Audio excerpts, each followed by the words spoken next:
This is Duke University.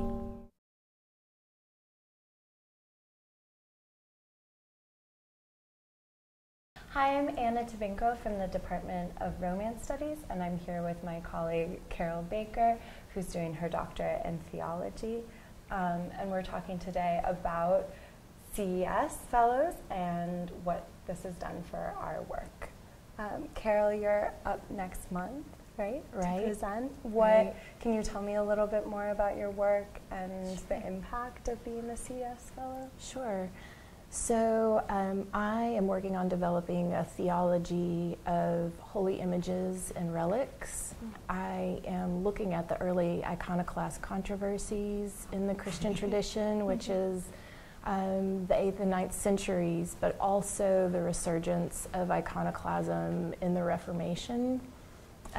So right now, the research I'm focusing on is the role of relics in the Reformation and Counter-Reformation, and that has led me to Munich, Germany, where it turns out that Munich became sort of the bastion of the Counter-Reformation, and the Bavarian dukes there worked in concert with the Catholic Church to try and rescue and preserve as many holy relics as possible, because the relics were being targeted specifically by the reformers. The grant that I've received from CES is going to enable me to return to Munich this summer.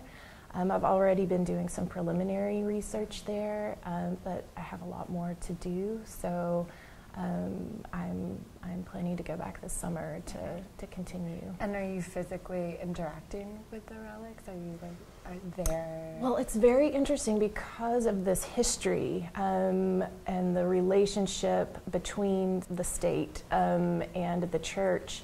Some of the relics that I'm looking at are in an ecclesial context. So there are many churches that I have visited throughout Bavaria and also some parts of Austria.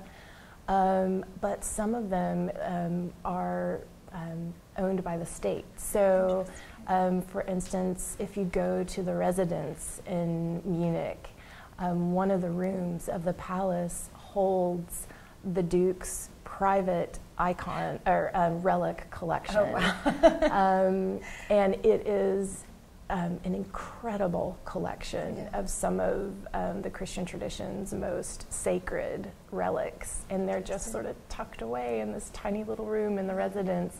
So I have made initial contact with someone who works for the state, who's done research on the relics of the Duke's private collection, and I'm hoping to follow up with her to get more access to them. So tell us a little bit about your research and how this working group has helped you in that. I think the Council for European Studies helped me expand. I presented, as you know, last month, and I'm interested primarily in contemporary immigration to Spain.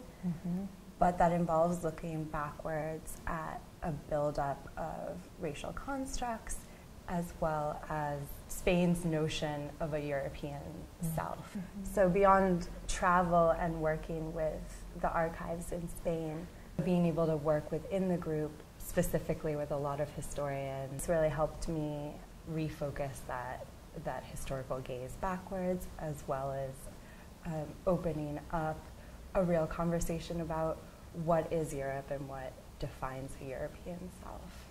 Yeah, I've found the working group incredibly helpful as well, because our group has ended up being predominantly historians, and I am not a historian, but my project is obviously forcing me to attend closely to discrete historical moments. Working with the historians in the group, I think, has been incredibly helpful for me, because it's helping me think through methodology, and it's sort of disciplining some of my own thought and questions.